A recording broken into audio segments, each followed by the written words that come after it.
Amen. Kwa majina naitwa Ana, natokea Kinyanambo.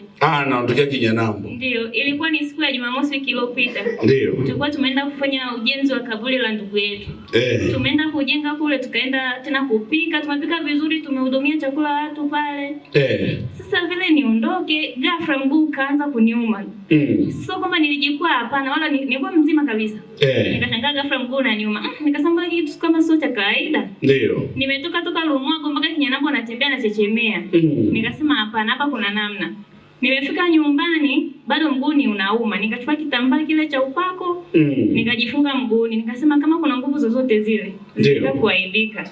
Nimelala vizuri kabisa. Asubuhi naamka mzima. Pigie Yesu makofi. Shangilia Yesu.